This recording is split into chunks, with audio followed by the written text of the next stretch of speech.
Compartía, hermanos, que conforme hemos avanzado en la exposición de Lucas capítulo 11, yo sé que de manera eh, pausada, no hemos avanzado muy rápido, pero conforme hemos ido avanzando, hemos podido observar que la oración que nuestro Señor Jesús modela a los suyos no es una oración que simplemente se basa en sentimientos o en un estado de ánimo, sino que está profundamente cimentada en lo que significa el que nosotros seamos adoradores, hijos adoptados del Rey. Padre nuestro, ¿recuerdan? Padre nuestro, la realidad de que no estamos solos, de que la vida cristiana no se trata solamente de nosotros, no se trata de un ejercicio individual. Y con esto no me malinterpreten nuevamente, la salvación, por supuesto, que se trata de algo personal, cada uno somos responsables delante de Dios, pero la vida en comunidad, en familia, es algo que viene inherente a nuestra oración al Padre. Padre nuestro, es nuestro Padre, pero no solamente el mío, sino que hay otros hermanos, hay otros hijos adoptados. Somos más, no somos los únicos de manera individual. Y por lo tanto tenemos una responsabilidad de poder obedecer lo que nuestro Padre nos dice con respecto a cómo conducirnos con los demás. Padre nuestro nos habla de que tenemos un Padre celestial, tenemos alguien que no solamente cuida o guarda de ciertas cuestiones en la vida, sino que al estar en los cielos, Él gobierna por sobre todo. Él tiene un control completo y total de todo lo que acontece. Pues Él está por encima de nuestro entendimiento aún. Él está gobernando y Él está situado desde su trono, observando, cuidando, guardando y por supuesto, siendo glorificado por sus hijos. Por eso hablábamos el domingo anterior, santificado sea tu nombre. Así que es bastante claro, bastante directa la instrucción y apunta, no lo podemos negar, apunta a la realidad de que dependemos enteramente de Él y que vivimos para Él y que somos de Él. Y que nuestra mirada, nuestro corazón debe estar situado en Él. Y esto da luz a todo lo demás. Conforme nosotros crecemos en ese entendimiento que Él es nuestro Padre, reconocemos que tenemos hermanos a nuestro alrededor. Y si bien es cierto, no podemos estar sirviéndoles a todos en todo momento, sí podemos nosotros darnos cuenta que tenemos una responsabilidad. Tenemos una responsabilidad los unos con los otros. Por eso hablamos de que al ser Él nuestro Padre, nosotros no nos situamos en esta burbuja donde solamente los míos, donde solamente yo, sino que venimos a esta familia de la fe. Y es algo muy lindo porque a lo largo de las cartas del Nuevo Testamento, sobre todo aquellas que vienen del corazón, de la mano del apóstol Pablo, inspirado por el Espíritu, vemos que esto es precisamente lo que también tiene en consideración. ¿Y qué quiero decir con esto? Él no ignora, Él no hace a un lado aquellos principios que fueron enseñados por nuestro Señor Jesús, sino que Él tiene muy presente la manera en que cómo nosotros podemos tomar el modelo del Padre Nuestro y poder basar nuestra oración precisamente en estos principios tan importantes. Muchas dudas que vienen a veces a nuestro corazón es, bueno, ¿cómo oramos? ¿Cómo podemos orar? Mis hermanos, tenemos en la palabra la pauta, ejemplos de cómo podemos nosotros tomar en cuenta el modelo de nuestro Señor Jesús para que de manera práctica podamos tomar un tiempo en oración, para que genuinamente podamos seguir este modelo. Y el apóstol Pablo hace muy evidente a lo largo de sus cartas cómo él se preocupa y cómo él escribe y cómo él tiene un propósito al momento de orar y de escribirle a las iglesias y a los creyentes. Y en esta mañana, en esta oportunidad, vamos a poder apreciar cómo oraba el apóstol Pablo para que nosotros también podamos entender y ver un ejemplo más en las Escrituras de cómo podemos nosotros venir delante de Dios. Y es algo, por supuesto, una disciplina, un ejercicio muy personal, pero algo que sin duda debemos de atesorar, debemos de valorar. Así que les animo a que podamos abrir nuestras Biblias en la segunda carta del apóstol Pablo a los tesalonicenses. Segunda carta del apóstol Pablo a los tesalonicenses, y hoy vamos a estudiar a partir del versículo 3 al versículo 12 del capítulo 1.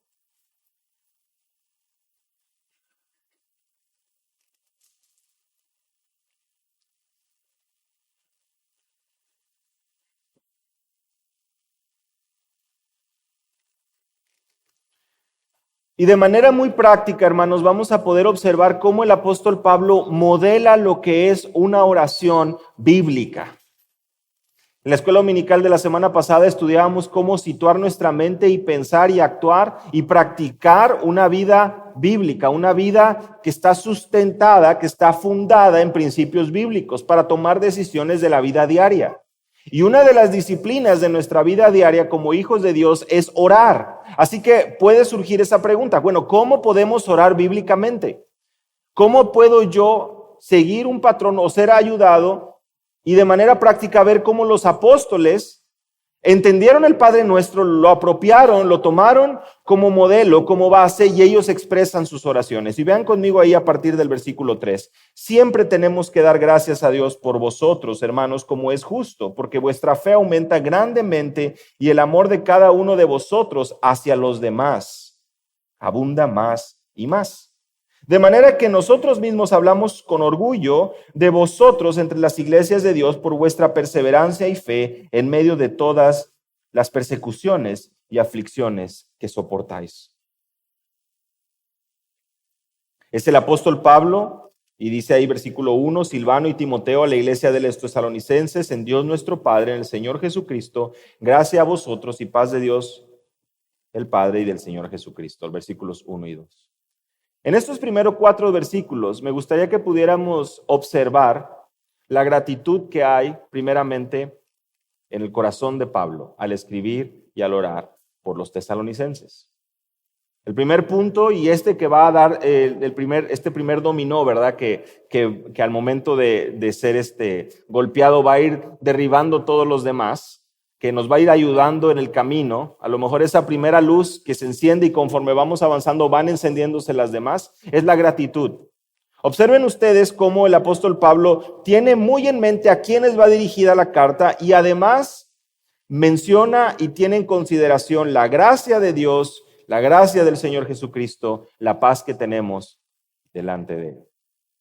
Y Él muestra un compromiso. Vean ahí en qué consiste esa gratitud. Él muestra ese compromiso al decir, siempre tenemos que dar gracias a Dios por vosotros, hermanos, como es justo, porque vuestra fe aumenta grandemente y el amor de cada uno de vosotros hacia los demás abunda más y más. ¿Por qué? ¿En qué consiste esta gratitud? La gratitud consiste en poder recibir el testimonio de que, mis hermanos, de que la fe de los tesalonicenses aumenta grandemente y el amor de cada uno de vosotros hacia los demás abunda más y más. El agradecimiento es por los hermanos de Tesalónica, pero en específico por algo. Y es que él ha escuchado, él ha recibido el testimonio de que esta iglesia se conduce en un crecimiento espiritual. Pueden observar ahí, su fe, su fidelidad está aumentando grandemente. Y el amor hacia los demás de igual manera va abundando más y más. Amor hacia los demás, puedes observarlo. No se trata de un agradecimiento al aire, un agradecimiento egoísta que se centra en las necesidades propias de Pablo. No es un agradecimiento por cosas superficiales. El apóstol Pablo muestra gratitud. Recuerden este primer elemento que estamos estudiando en esta oración del apóstol Pablo. Y este primer elemento de gratitud es por ver el crecimiento de la iglesia, no en número, sino en madurez espiritual. Su agradecimiento va enfocado en ver el fruto en la vida de los hermanos tesalonicenses. Inevitablemente tenemos que hacer un alto y evaluarnos, ¿no? ¿Cuándo fue la última vez que oraste agradeciendo la fe y el amor que ves en la vida de tu hermana o en la vida de tu hermano? ¿Cuándo fue la última vez que conscientemente tú oraste y estabas agradeciendo a Dios por ver a tu hermano en Cristo o a tu hermana en Cristo crecer en amor y en su fe?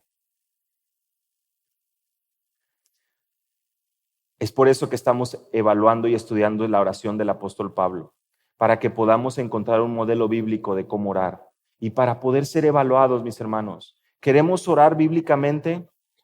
Prestemos atención. Y ante las preguntas y las dudas, es que yo no sé cómo orar, es que yo no sé cómo empezar, es que yo no sé. Bueno, Tenemos en la palabra de Dios ejemplos de cómo podemos orar. Y fíjate cómo es tan importante y cómo es tan esencial Padre nuestro. ¿Recuerdan? No soy yo, estoy rodeado de hermanos, tengo una familia en la fe y esa gratitud del apóstol Pablo surge a raíz de lo que él escucha, de lo que él sabe, de cómo se están comportando sus hermanos, su familia en la fe. ¿Cuántas veces oramos así? Y por supuesto, para poder orar y agradecer por la vida y el crecimiento espiritual de nuestros hermanos, pues tenemos que conocerlos, tenemos que pasar tiempo con ellos, tenemos que al menos escuchar, saber, preocuparnos por cómo están.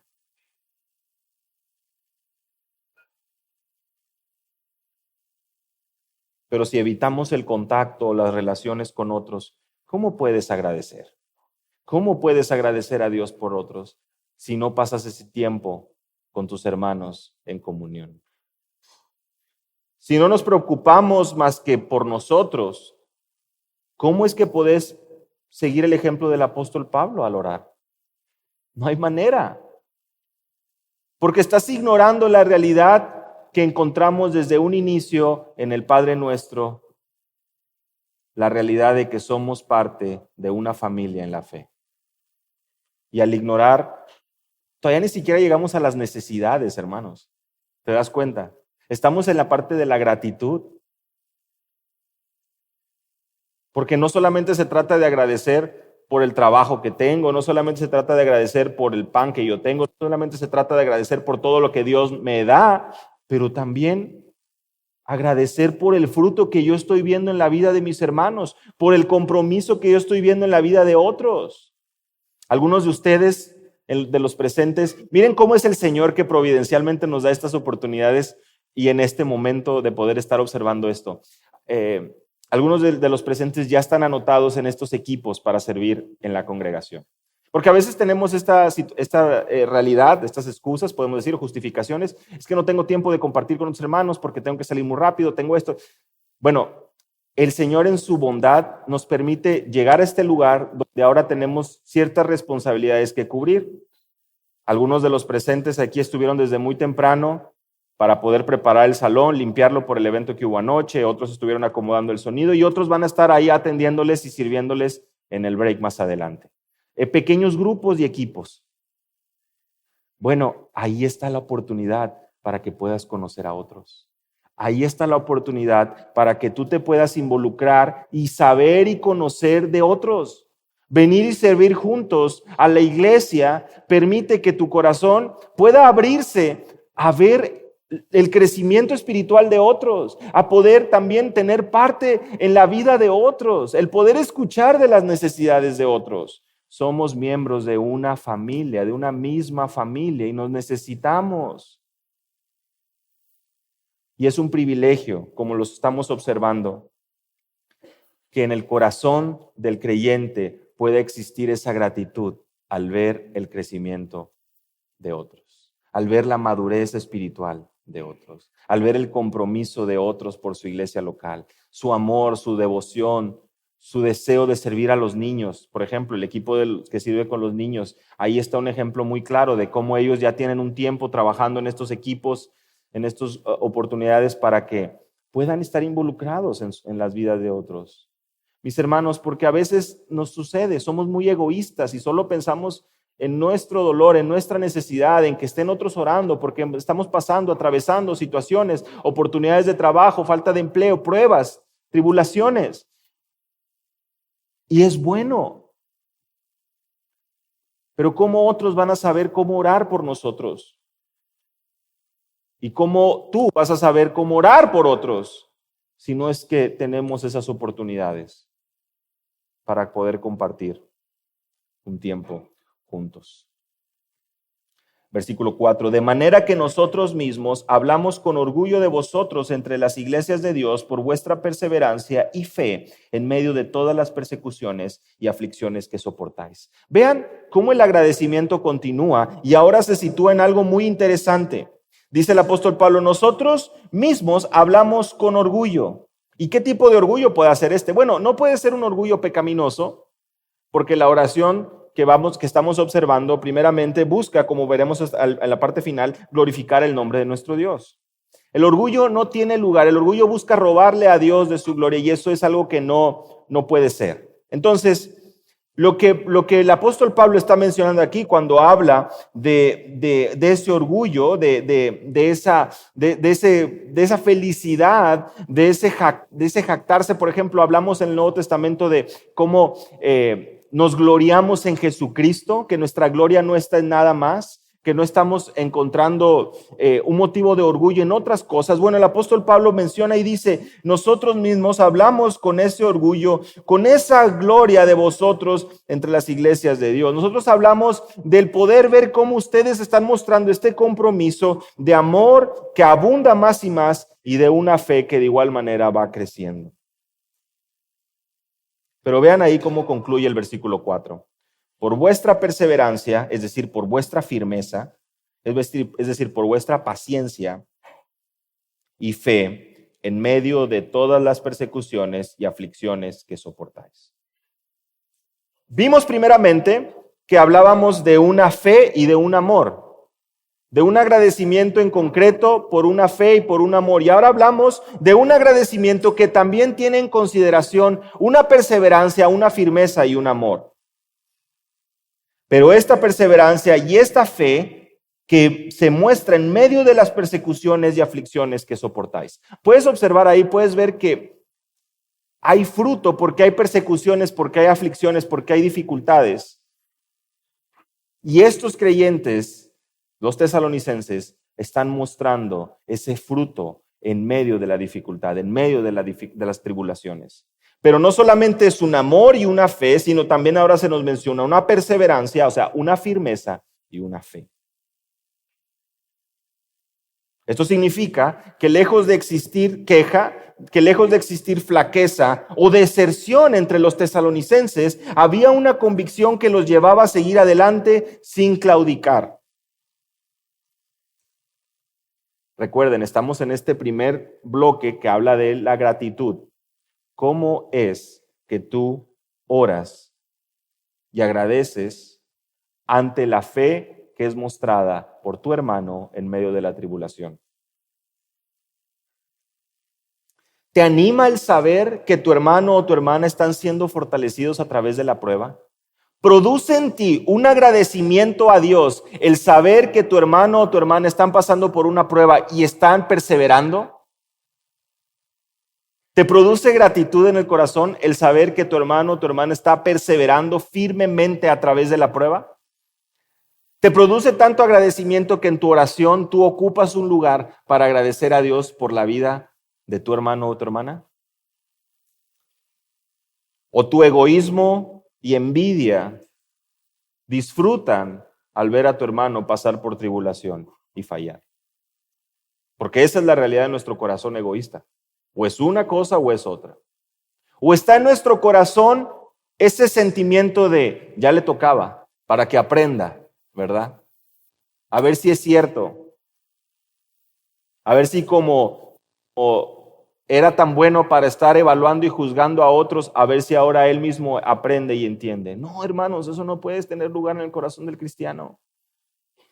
No somos nosotros los que estamos ahí buscando dar lecciones a las personas y mucho menos a nuestros hermanos en Cristo. Vean ahí cómo la gratitud del apóstol Pablo lo lleva para que al orar él ocupe un lugar importante en su oración para agradecer. ¿Por qué? Por el fruto que está observando en la vida de otros. Y no solo eso, un fruto que está siendo evidente, pues su firmeza y su fe es visible en medio de las pruebas. Esa es la gratitud.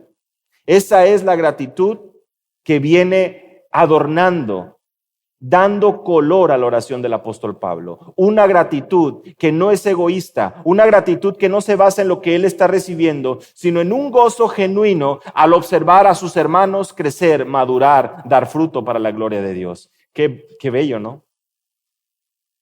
¿Queremos orar bíblicamente? ¿Queremos aprender a orar conforme a las Escrituras?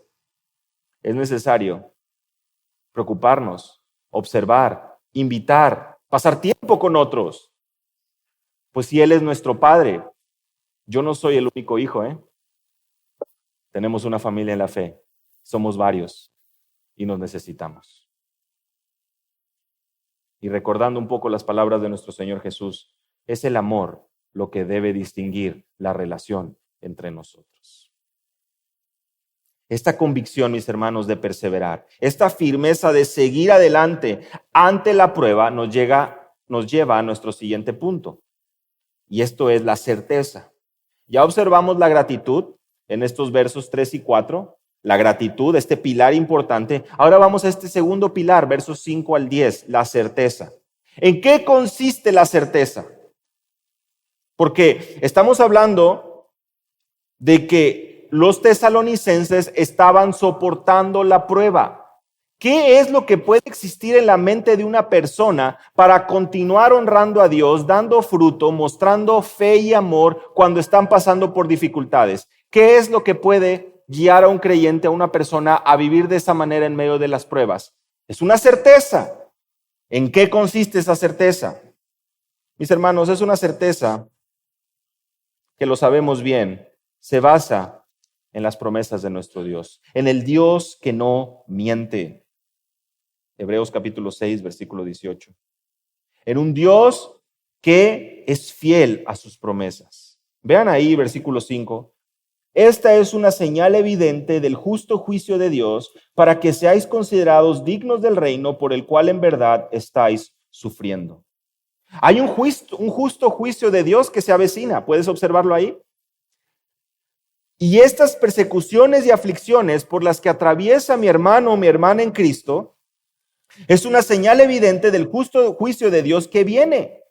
Ven ahí, para que seamos considerados dignos del reino de Dios, razón por la cual en verdad estamos sufriendo. Para poder ser nosotros moldeados, para que podamos ser nosotros, pues, bien estructurados, bien formados, bien armados para el reino de Dios. Hay un justo juicio de Dios que se avecina.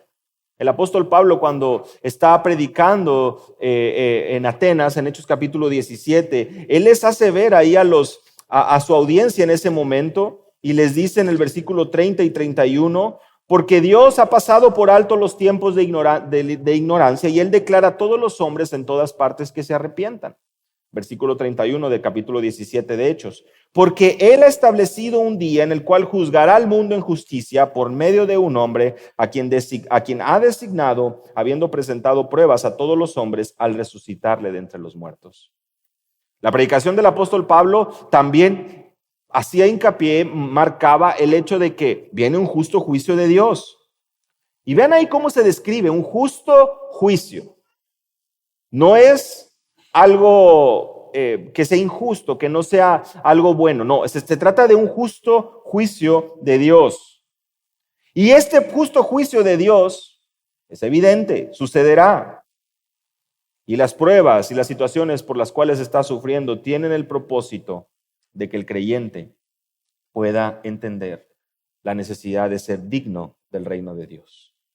El padecimiento que estaban enfrentando los encauzaba, los llevaba a ser dignos del reino de Dios. Y no es porque su perseverancia les diera entrada al reino de Dios, sino que la perseverancia es el testimonio de que son dignos de entrar en el reino de Dios. La firmeza, el amor dan testimonio de que son dignos de entrar en el reino de Dios.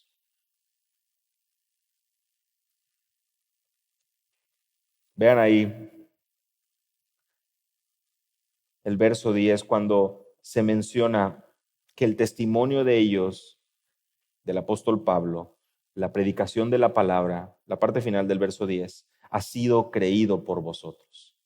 En otras palabras, la firmeza, la certeza, el amor, el fruto en medio de las persecuciones, lo que les permite el poder ser moldeados para ser llamados dignos del reino de Dios, fue porque recibieron el testimonio, fue bien recibido el testimonio del apóstol Pablo, fue bien recibida la predicación de la palabra, y esta palabra implantada en sus corazones está dando fruto. Y este fruto es un motivo de agradecimiento en la vida del apóstol Pablo. Y este fruto, de igual manera, es este que permite hacernos ver a todos que tenemos una certeza, por la cual también debemos tener presente en nuestras oraciones. Es justo que Dios actúe. Es justo que Dios traiga, como ven ahí, versículo 6, es justo, después de todo, o en verdad, delante de Dios, retribuir con aflicción a los que os afligen. Es justo. Y eso lo vemos en Romanos capítulo 3, versos del 21 al 26, cuando sabemos que la justicia de Dios ha sido manifestada a todos los hombres, porque todos pecamos, todos estamos destituidos de la gloria de Dios, pero ahora somos justificados gratuitamente por su gracia. Y es a través de Cristo que la justicia de Dios se cumple, es satisfecha. Y como menciona el versículo 26 del capítulo 3 de Romanos, de manera que para demostrar en este tiempo su justicia, a fin de que Él sea el justo y Él sea el que justifica al que tiene fe en Jesús. Romanos 3:26. La justicia de Dios tendrá su lugar. Y es una justicia que viene a salvar a aquellos que han sido perdonados por la obra de Cristo, que han encontrado en Cristo el perdón de sus pecados, el perdón de su maldad. Pero aquellos que se oponen, vamos a ver ahora mismo, aquellos que se resisten, aquellos que continúan negando su realidad ante Dios y no son justificados por la obra de Cristo. Versículo 6, parte final, Dios les va a retribuir con aflicción. Y por supuesto aquí está hablando específicamente de aquellos que están afligiendo a los tesalonicenses, a los creyentes. Versículo 7, y daros alivio a vosotros que sois afligidos, y también a nosotros, cuando el Señor sea revelado desde el cielo con sus poderosos ángeles en llama de fuego. Aquí estamos empezando a observar la certeza de las que le está hablando. La oración del apóstol Pablo se basa en gratitud y se basa en una certeza. ¿De qué? De que nuestro Señor Jesús viene. ¿Te das cuenta? Que de hecho, si pensamos en el Padre Nuestro, seguramente en más de una de sus mentes viene, venga tu reino. La certeza, la petición, que si Dios permite estaremos viendo más adelante en el modelo de oración de nuestro Señor Jesús, Señor, ven. Sí, hay un sentido personal de su reino establecido en nuestros corazones, pero por supuesto también algo hermoso y una certeza del futuro. Ve ahí como el apóstol Pablo lo hace ver. Los que las están afligiendo van a recibir su merecido. Van a recibir un justo juicio delante de Dios y va a traer a ustedes alivio porque han sido afligidos por ellos. Pero esto vendrá cuando el Señor Jesús sea revelado desde el cielo con sus poderosos ángeles en llama de fuego. Tremendo. Tremendo.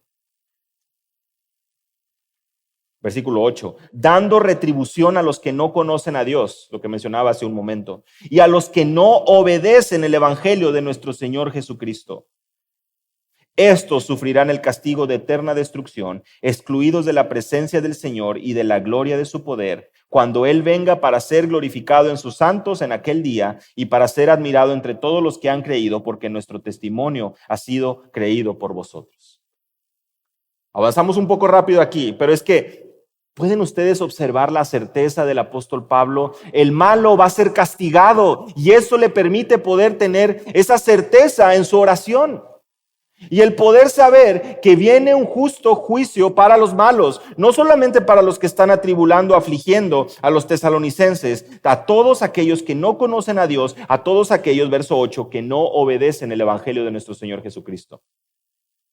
Esta certeza también se convierte en otro pilar de su oración, la gratitud y la certeza, porque sabe que su Señor viene y porque sabe en ese agradecimiento por la fe y la perseverancia en la vida de los tesalonicenses Al ver ese fruto en medio de la tribulación, sabe que esa tribulación no es en vano. Hay una certeza de que el carácter de los creyentes está siendo moldeado para ser llamados dignos del evangelio, o como también lo menciona el apóstol Pablo en su carta a los Efesios, ¿no?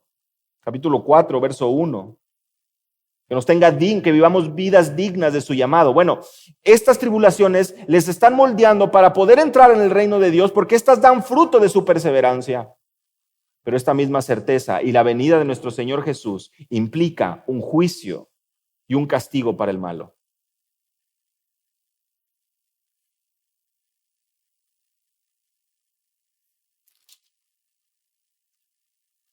Cuando venga en aquel día, versículo 10, cuando venga Él para ser glorificados en aquel día, para ser glorificado en sus santos, vean ahí. Qué precioso. Una seguridad que ese día vendrá, admirado por todos los que creyeron, ser glorificado en sus santos, para ser admirado entre todos los que han creído. Y le dice el apóstol Pablo, porque nuestro testimonio ha sido creído entre ustedes. El autor D.A. Carson hace la siguiente pregunta comentando sobre este pasaje, y cito: ¿puede tu vida espiritual mantenerse saludable si ignoras o menosprecias los cielos nuevos y la tierra nueva? ¿Será posible orar sin tener presente esta certeza? Fin de la cita. ¿Cómo puedo orar bíblicamente, hermano? Ayúdeme a orar. Quiero saber cómo orar. Se me dificulta orar. Bueno, primero observamos a partir del verso 3 y 4 cómo es que la gratitud, no solamente por lo que uno recibe, sino por el crecimiento espiritual de otros, es un pilar importante. Así oraba el apóstol Pablo. ¿Cómo puedo orar bíblicamente? Con la certeza de que nuestro Dios viene. Con la certeza de que es nuestro anhelo y deseo admirarle y contemplarle en su segunda venida. Glorificarle a Él y descansar en que Él es un juez justo. Y Él va a castigar a aquellos que nos afligen si no se arrepienten. ¿Cómo es que podemos nosotros llegar seguros y confiados en ese día, mis hermanos? ¿Cómo es que nosotros podemos perseverar y estar confiados en ese día? El creyente debe permanecer unido a la vid.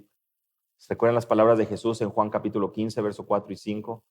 Separados de Él no podemos hacer nada.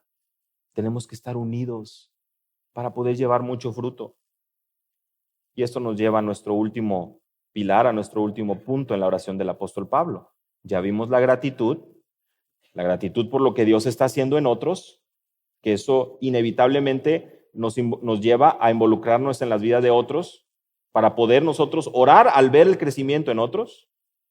Nos lleva también a la certeza, esa certeza de que tenemos presente que aún ante las pruebas que están viviendo mis hermanos, todos aquellos que están actuando injustamente serán castigados por nuestro Dios. Y nosotros recibiremos también nuestros cuerpos glorificados, seremos transformados y gozaremos de una eternidad con nuestro Dios. Una certeza de aquel día.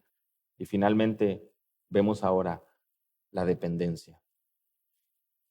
Porque esta dependencia, mis hermanos, está anclada en la gratitud y la certeza. Y los versos 11 y 12 nos van a poder ayudar a apreciar esto. Si Pablo podía dar gracias por el crecimiento en la fe y la perseverancia de los tesalonicenses, es por la obra de Dios. Versículo 11. Con este fin también nosotros oramos siempre por vosotros. Siempre, siempre por vosotros. Con este fin. Otra vez, ¿queremos orar bíblicamente? Aquí está un modelo, aquí está un ejemplo. Podemos nosotros en nuestro tiempo devocional abrir nuestras Biblias, leer este segmento, acordarnos y decir: gracias, Señor. Gracias porque yo veo a mi hermano más afianzado en la fe. Gracias porque yo veo a mi hermano sirviendo. Y por supuesto también te puede llevar a pedir. Ahora mismo no estamos hablando de eso porque estamos siguiendo esta sección, este segmento, esta oración del apóstol Pablo. Pero gracias, Señor, porque tú vendrás un día, porque tú traerás paz a nuestras vidas, a nuestras aflicciones, a la vida y a la situación de mi hermano. Gracias porque esto es una certeza, porque esto es real. Y finalmente, gracias. Gracias, Señor, porque podemos perseverar, porque podemos seguir, porque eres tú, porque dependemos de ti. Versículo 11, para que nuestro Dios os considere dignos de vuestro llamamiento y cumpla todo deseo de bondad y la obra de fe con poder. Para que nuestro Dios los considere dignos o nos haga dignos de vuestro llamamiento. Es algo que el Señor hace. Sí, nosotros somos llamados a perseverar, pero es nuestro Dios quien nos preserva. Es Dios. Por eso dependemos de Él. Él es, desde su perspectiva, que nos debe de hacer dignos, considerarnos dignos de nuestro llamamiento. Nosotros somos llamados a vivir esas vidas, pero ¿quién es quien produce el querer como el hacer por su buena voluntad de nosotros? ¿Quién es el que ha garantizado que la obra que empezó en nosotros la culminará, la perfeccionará? ¿Quién es? Romanos capítulo 8, verso 8. Verso 29 y 30. ¿Quién es quien ha garantizado que aquellos a quien conoció, predestinó para ser conforme a la imagen de su Hijo, predestinó, llamó, justificó, que a estos glorificará? Ningún otro, sino solo nuestro Dios. Dependemos de Él. Dependemos enteramente de Él. Por eso dice el apóstol Pablo, para que nuestro Dios les considere, les haga dignos de vuestro llamado y cumpla todo deseo de bondad y la obra de fe con poder. No nuestro poder, no nuestra disciplina, no nuestras ganas, no nuestra fortaleza, no. Nosotros somos débiles, nosotros necesitamos algo. Y es que esa realidad que el apóstol Pablo vivió también de manera vivo sangre en su cuerpo, ¿no? Según a los Corintios capítulo 12.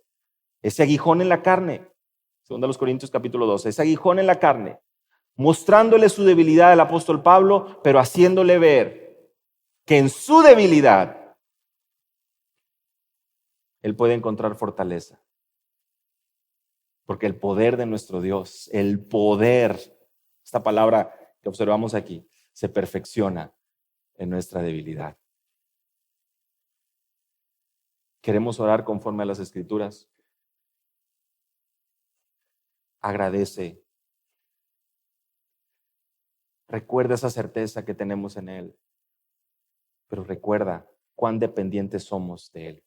Y cuán dependiente tus hermanos son de Él. Porque esta oración, como recordamos y hemos mencionado desde el inicio, está dirigida hacia otros.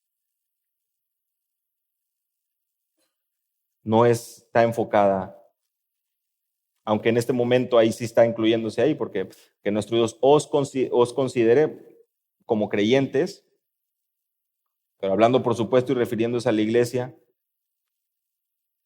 en Tesalónica, dignos de vuestro llamamiento. Y Él cumpla ese deseo de bondad y la obra de fe con poder. Dirigida la oración a los hermanos. Como nuevas criaturas, nuestros deseos radican en honrar a Dios. Pero sin duda, al estar en la carne, continuamos luchando por lo que necesitamos de su poder. Porque si Jehová no edificare la casa, en vano. Salmo 127:1. Tiene que ser su poder, su diseño. Tiene que ser Él proporcionando eso. Señor, concédenos el poder para vivir a cabo aquello conforme a tu llamado. Que podamos vivir vidas dignas de ese llamado. Y vean ya para culminar el versículo 12. a fin de que el nombre de nuestro Señor Jesucristo sea glorificado en vosotros y vosotros en Él, conforme a la gracia de nuestro Dios y del Señor Jesucristo.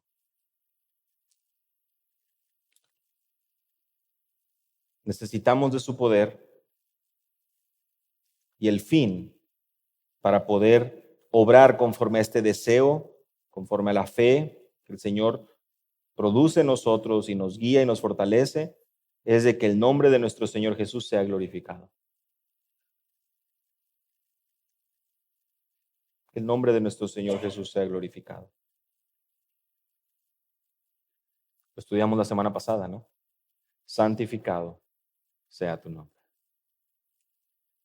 Me parece que aún a lo poco que hemos avanzado en Lucas capítulo 11, podemos observar que la oración del apóstol Pablo aquí en el primer capítulo, en su segunda carta a los tesalonicenses, refleja un entendimiento de lo que Jesús enseñó en el Padre Nuestro, de manera práctica, y que nos ayuda a nosotros a ver cómo orar bíblicamente. Un ejemplo de cómo podemos orar bíblicamente. Su nombre sea glorificado y vosotros en vosotros y vosotros en Él. No es que nosotros vayamos a dar más gloria a nuestro Dios, lo sabemos, pero sí hay una realidad de que nosotros estamos siendo transformados de gloria en gloria, como por el Espíritu del Señor, según a los Corintios 3:18. Y al estar hablando de nuestra glorificación futura,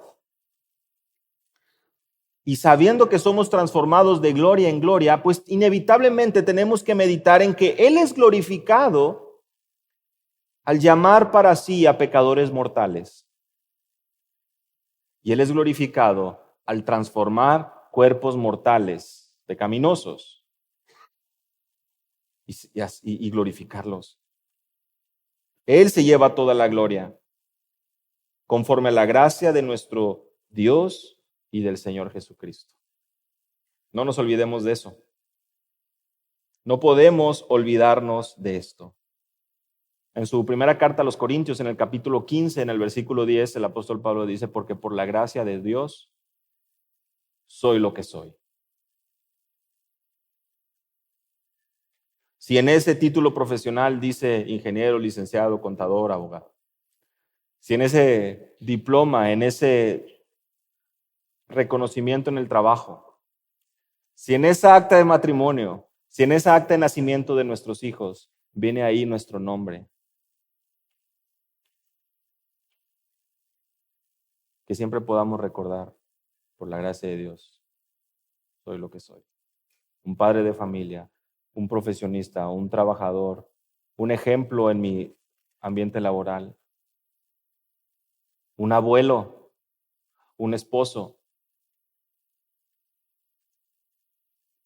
un ciudadano legal de este país, todo, o sea, cualquier cosa. Pensemos en la gracia de Dios a nuestra vida. Es pura gracia. Si hoy estamos en este lugar, es pura gracia de Dios. Si podemos orar a nuestro Padre, es por la gracia de Dios.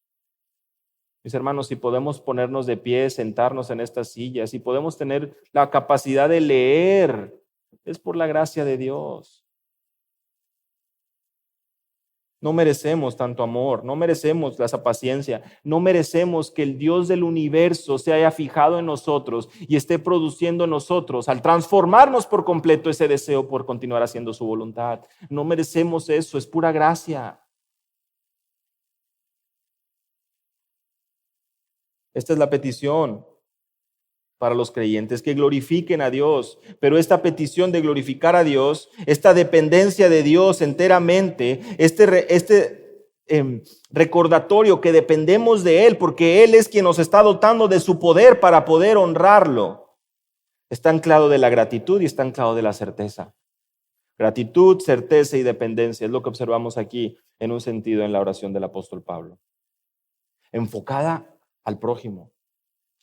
¿En qué momento vimos a un apóstol Pablo preocupado por vidas saludables, por vidas populares, por vidas exitosas? En ningún momento lo vimos. La petición del apóstol Pablo para los creyentes es que estos continúen siendo guiados por Dios, por el Señor, para continuar dando fruto para su gloria. ¿Cuántas veces nosotros oramos así por nuestros hermanos? Por supuesto, lo más sencillo y lo más fácil es enfocarnos en nosotros mismos, pero con esto estamos ignorando Padre nuestro. La realidad de que al ser el nuestro Padre tenemos una familia en la fe, hermanos y hermanas en Cristo, que también atraviesan por situaciones de dificultad y por los cuales nuestro corazón debe gozarse al ver su madurez, su perseverancia. Y aun si no lo vemos, que eso mismo motive para nosotros pedir para que mi hermano y mi hermana permanezcan, perduren, perseveren. ¿Qué tan sensible está nuestro corazón ante la necesidad o ante el gozo de nuestros hermanos y hermanas? ¿Cuántas veces hemos orado con este patrón por la vida del prójimo? Culmino con una breve ilustración, con la que culmina también este mismo autor, D.A. Carson, comentando sobre este pasaje. Y él menciona el siguiente evento histórico. Dice que en 1952, una joven, pueden encontrarlo, es una nadadora de aguas abiertas que se llamaba Florence Chadwick. Dice que ella salió de la playa de la isla Catalina y se metió en el agua. Ella iba decidida a nadar hasta la costa de California. Era una nadadora de larga distancia, experimentada, aguas abiertas. De hecho, ella fue la primera mujer en cruzar a nado del Canal de la Mancha en ambos sentidos. El día de la salida, el tiempo estaba nublado y frío y apenas podía ver los barcos que estaban por ahí y que le estarían acompañando, porque cuando hay este tipo de actividad hay unos barcos, pues, yendo junto con los nadadores. Dice que nadó durante 15 horas, pero suplicó que la sacaran. Y su entrenador le insistía y le decía, intenta, sigue adelante. Le decía, la orilla no está lejos. Agotada física y emocionalmente, ella dejó de nadar y la sacaron. Los barcos se dirigieron a la orilla y ella descubrió que se encontraba a 800 metros de su meta. Al día siguiente da una conferencia de prensa y dice, no quiero excusarme, fui yo quien pidió que me retiraran, pero creo que si hubiera podido ver la orilla, lo hubiera conseguido. 2 meses más tarde demostró que sí, fue así, y en un día claro, en un día luminoso, entró al mar y nadó la distancia sin problemas. Hermanos, en el corazón de todas nuestras oraciones debe haber una visión bíblica. Y a pesar de la neblina que pueda haber, tenemos la palabra de nuestro Dios y una iglesia, una familia en la fe, quien está ahí apoyándonos a perseverar, a continuar. Y la neblina tal vez no nos deja ver la orilla, pero tenemos su palabra y su verdad para no claudicar. Tenemos la oración de otros, ¿verdad?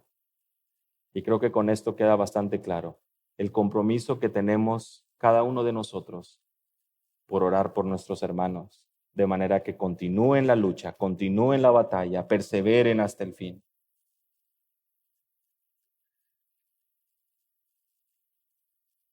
Que el Señor sea glorificado en nuestras vidas y por supuesto en nuestras oraciones. Vamos.